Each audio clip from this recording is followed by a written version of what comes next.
ಶ್ರೀರಂಗಪಟ್ಟಣ ಪ್ರತ್ಯಂಗಿರ ದೇವಿಯ ವಿಶೇಷತೆ ಏನು? ಇವಾಗ ಈ ತಮಿಳುನಾಡಿನ ಸುತ್ತಮುತ್ತಲ ಪ್ರದೇಶದಲ್ಲಿ ಅನೇಕ ಶೈವ ಕ್ಷೇತ್ರಗಳಿವೆ. ಆ ಶೈವ ಕ್ಷೇತ್ರಗಳೆಲ್ಲ ಅತ್ಯಂತ ಪ್ರಾಚೀನವಾದಂತಹ ಶೈವ ಕ್ಷೇತ್ರಗಳು. ಅಲ್ಲಿ ಈ ಶರಭೇಶ್ವರ, ಪ್ರತ್ಯಂಗಿರಾ ದೇವಿ ಮತ್ತು ಈ ಪ್ರತ್ಯಂಗಿರೆಗೆ ಸಂಬಂಧಪಟ್ಟಂತಹ ಅನೇಕ ಕೃತ್ಯಗಳು ಇದನ್ನೆಲ್ಲ ಅಭ್ಯಾಸ ಮಾಡ್ತಾ ಬಂದಿರುವಂತಹ ಒಂದು ಕುಟುಂಬಗಳಿವೆ, ದೇವಸ್ಥಾನಗಳಿವೆ. ಉದಾಹರಣೆಗೆ ತ್ರಿಭುವನಂ ಅಂತ ಒಂದು ಜಾಗ ಇದೆ. ಆ ತ್ರಿಭುವನಂ ಅಂತ ಇರುವಂತಹ ಜಾಗ, ಆ ದೇವಸ್ಥಾನವೇ ಪೂರ್ತಿ ಶರಭೇಶ್ವರನಿಗೋಸ್ಕರ ಇರುವಂತಹ ದೇವಸ್ಥಾನ. ಬಹುಶಃ ದಕ್ಷಿಣ ಭಾರತದಲ್ಲಿ ಎಲ್ಲಿಯೂ ಆ ದೇವಸ್ಥಾನ ಇಲ್ಲ. ಅಂಥ ಒಂದು ದೇವಸ್ಥಾನ ಅಲ್ಲಿ ತ್ರಿಭುವನಮ್ಮಲ್ಲಿದೆ. ಅಲ್ಲಿ ಪ್ರಾಚೀನ ಕಾಲದಿಂದಲೂ ಶರಭನ ಆರಾಧನೆ, ಶರಭ ಪೂಜೆ ಎಲ್ಲ ಇದೆ. ಅದೇ ಥರನೇ ಅಲ್ಲಿ ಪ್ರತ್ಯಂಗಿರಾ ದೇವಿನೂ ಕೂಡ. ಅವೆಲ್ಲ ಶೈವ ಕ್ಷೇತ್ರಗಳು. ನಾಗೇಶ್ವರಂ ಅಂತ, ತಿರುನಾಗೇಶ್ವರಂ ಅಲ್ಲೆಲ್ಲ. ಆದ್ದರಿಂದ ಈ ಪ್ರತ್ಯಂಗಿರಾ ದೇವಿಯ ಆರಾಧನೆ, ಉಪಾಸನೆ ಎಲ್ಲ ಆ ಜಾಗದಲ್ಲಿ ಜಾಸ್ತಿ, ಭಾಳ ದೀರ್ಘಕಾಲದಿಂದ ಮಾಡ್ಕೊಂಡು ಬಂದಿದ್ದಾರೆ, ಚೋಳರ ಕಾಲದಿಂದ. ಆದ್ದರಿಂದ ಅಲ್ಲಿ ಅದು ವಿಶೇಷ. ಈ ಪ್ರತ್ಯಂಗಿರ ದೇವಿಯ ಪೌರಾಣಿಕ ಹಿನ್ನೆಲೆ ರಾಮಾಯಣ ಮತ್ತು ಮಹಾಭಾರತದಲ್ಲಿ ಪ್ರತ್ಯಂಗಿರ ದೇವಿಯ ಉಲ್ಲೇಖ ಇದೆಯಾ ಅಂತ? ಇದು ರಾಮಾಯಣ ಮಹಾಭಾರತದಲ್ಲಿ ಪ್ರತ್ಯಂಗಿರಾ ದೇವಿದು ಬರೋದಿಲ್ಲ. ದೇವಿ ಮಹಾತ್ಮ್ಯ ಅಂತ ಒಂದು ಪುರಾಣ ಇದೆ, ದೇವಿ ಭಾಗವತ ಅಂತ ಬರ್ತದೆ. ಆ ದೇವಿ ಭಾಗವತದ ಪುರಾಣದಲ್ಲಿ ಈ ಕಥೆಗಳು ಬರ್ತದೆ. ಅದರಲ್ಲಿ ಯಾರಿದು ಅಂತ ಕೇಳಿದ್ರೆ, ಈ ಪ್ರತ್ಯಂಗಿರಾ ದೇವಿನ ಭದ್ರಕಾಳಿ ಅಂತ ಕೂಡ ಕರೀತಾರೆ, ದಕ್ಷಿಣ ಭದ್ರಕಾಳಿ ಅಂತ ಕೂಡ ಕರೀತಾರೆ. ಅದನ್ನು ಅಥರ್ವಣ ಭದ್ರಕಾಳಿ ಅಂತಲೂ ಕೂಡ ಕರೀತಾರೆ. ಆ ಕಥೆಗಳ ಪ್ರಕಾರ ಏನು ಬರ್ತದೆ ಅಂದರೆ, 3 ಫಾರಮ್ಗಳಿಗೆ, ಅಂದರೆ 3 ಶಕ್ತಿಗಳಿಗೆ, ಲಕ್ಷ್ಮಿಗೆ ಸಂಬಂಧಪಟ್ಟಂತಹ ಕಥೆನೂ ಇದೆ, ಪಾರ್ವತಿಗೆ ಸಂಬಂಧಪಟ್ಟಂತಹ ಕಥೆನೂ ಕೂಡ ಇದೆ. ಆ ಕಥೆಗಳ ಪ್ರಕಾರ ಈಗ ನೃಸಿಂಹಾವತಾರವನ್ನು ಮಹಾವಿಷ್ಣು ತಗೊಂಡ. ಆ ನೃಸಿಂಹಾವತಾರವನ್ನು ತೆಗೆದುಕೊಂಡ ನಂತರ ಅವನ ಕೋಪವನ್ನು ಕಡಿಮೆ ಮಾಡ್ಕೊಳ್ಳೋಕ್ಕಾಗಲಿಲ್ಲ. ಹಾಗೆ ಶೈವ ಪುರಾಣಗಳ ಪ್ರಕಾರ ಶಿವ ಶರಭಾವತಾರವನ್ನು ತಾಳ್ದ. ಹಾಗೆ ಶರಭಾವತಾರವನ್ನು ತಾಳಿದಂತಹ ಶಿವ ನರಸಿಂಹನನ್ನು, ಅವನನ್ನು ಒಂದು ರೀತಿಯಾದಂತಹ ಏನು ಹೇಳ್ತಾರೆ, ಸಹನಾಮೂರ್ತಿಯಾಗಿ ಮಾಡ್ದ. ಅವನ ಕೋಪವನ್ನು ತಣಿಸ್ದ, ಅವನನ್ನು ಕಂಟ್ರೋಲ್ ಮಾಡ್ದ. ಆದರೆ ವೈಷ್ಣವ ಪುರಾಣಗಳ ಪ್ರಕಾರ ಇಷ್ಟಕ್ಕೆ ಸರಿ ಹೋಗಲಿಲ್ಲ. ಮತ್ತೆ ಈ ಶರಭನಿಗೆ ಕೋಪ ಬಂದ್ಬಿಡ್ತು. ಆವಾಗ ಮತ್ತೆ ನರಸಿಂಹ ಗಂಡಬೇರುಂಡನಾಗಿ ಅವತಾರವನ್ನು ತೆಗೆದುಕೊಂಡ. ಗಂಡಬೇರುಂಡನಾಗಿ ಅವತಾರವನ್ನು ತೆಗೆದುಕೊಂಡಾಗ ಅವನು ಶರಭನನ್ನು ಹಿಡಿದುಬಿಟ್ಟ. ಅವನು ಶರಭ ಸಂಹಾರಕ್ಕೆ ಮುಂದಾದ. ಆಗ ದೇವಿ ಮಹಾಲಕ್ಷ್ಮಿ, ಈ 3 ಏನು ಮಹಾಲಕ್ಷ್ಮಿ, ಮಹಾಸರಸ್ವತಿ, ಮಹಾಕಾಳಿಯರ ಸ್ವರೂಪದಲ್ಲಿ ಅವಳು ಪ್ರತ್ಯಂಗಿರಾ ದೇವಿಯಾಗಿ ಆ ನರಸಿಂಹನ ಕೋಪವನ್ನು ಕಡಿಮೆ ಮಾಡಿದ್ಲು. ಆದ್ದರಿಂದಲೇ ಅವಳಿಗೆ ಪ್ರತ್ಯಂಗಿರಾ ಅಂತ ಹೆಸರು ಬಂತು ಮತ್ತು ನೃಸಿಂಹಿ ಅಂತ ಹೆಸರು ಬಂತು ಅಂತ ಹೇಳಿ ಆ ಪುರಾಣಗಳಲ್ಲಿ, ದೇವಿ ಮಹಾತ್ಮ್ಯ ಪುರಾಣಗಳಲ್ಲಿ ಉಲ್ಲೇಖ ಇದೆ. ಹಾಗಾಗಿ ಅದು ದೇವಿಯ ಒಂದು ಅವತಾರ ಅಂತ ಪೂರ್ಣವಾಗಿ ತೀರ್ಮಾನ ಮಾಡ್ತಾರೆ. ಕೆಲವರು ಮಹಾಲಕ್ಷ್ಮಿಯ ಅವತಾರವಾಗಿ ನೋಡ್ತಾರೆ, ಆದರೆ ತಂತ್ರಶಾಸ್ತ್ರದಲ್ಲಿ ಅವಳನ್ನು ಭದ್ರಕಾಳಿಯ ಅವತಾರವಾಗಿ ನೋಡ್ತಾರೆ. ಪ್ರತ್ಯಂಗಿರ ಹೋಮವನ್ನು ಶಕ್ತಿಶಾಲಿ ಹೋಮ ಅಂತ ಕರೆಯೋದು ಯಾಕೆ? ಅಲ್ಲಿ ಪ್ರತ್ಯಂಗಿರಾ ಹೋಮದಲ್ಲಿ ಅನೇಕ ದ್ರವ್ಯಗಳನ್ನು ಬಳಸ್ತಾರೆ. ಒಂದು, ಎರಡನೇದಾಗಿ ಆ ಪ್ರತ್ಯಂಗಿರಾ ಮಂತ್ರದಲ್ಲೇ ಒಂದು ಪ್ರಾರ್ಥನೆ ಇದೆ.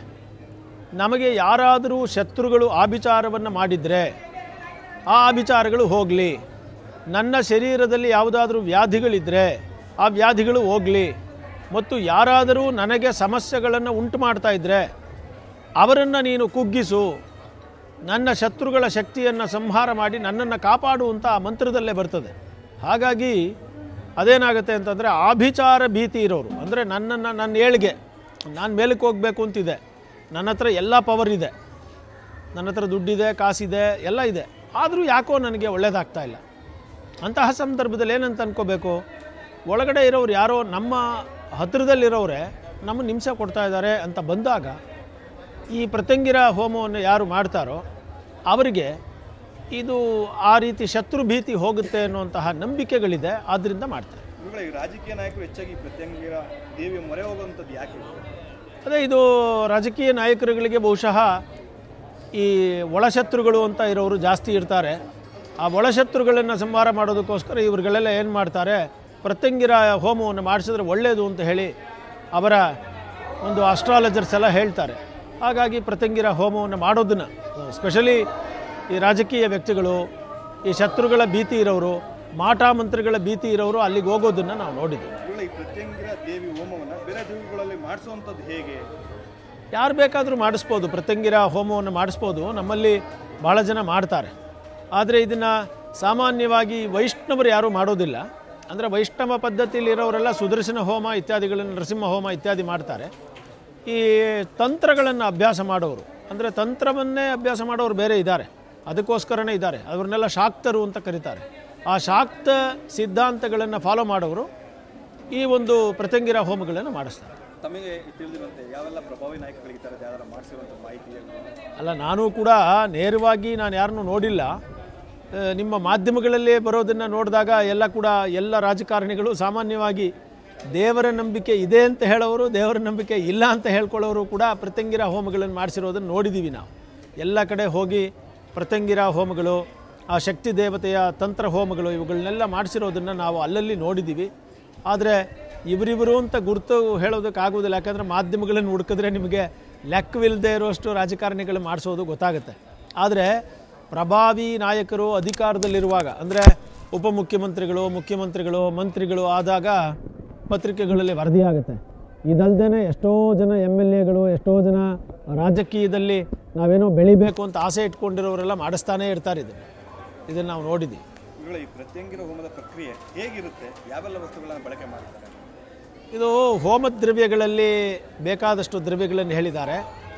ಹೋಮ ಆರಂಭದಲ್ಲೇ ಮೊದಲು ಕುಂಭ ಕಲಶ ಪ್ರತಿಷ್ಠಾಪನೆ, ದೇವಿ ಆರಾಧನೆ, ದೇವಿ ಮಂತ್ರದ ಅವು ಬೇಕಾದಷ್ಟು ಮಂತ್ರಗಳಿದೆ. ಆ ಮೂಲ ಮಂತ್ರದ ಉಚ್ಚಾರಣೆ, ಅನುಷ್ಠಾನ ಎಲ್ಲ ಮಾಡ್ಕೋಬೇಕಾಗ್ತದೆ. ಅದಲ್ಲದೆ ಅನೇಕ ದ್ರವ್ಯಗಳನ್ನು ಹೇಳಿದ್ದಾರೆ. ಪ್ರಮುಖವಾಗಿ ಅವರೇನು ಮಾಡ್ತಾರೆ, ಮೆಣಸಿನಕಾಯಿನ ಬಳಸ್ತಾರೆ.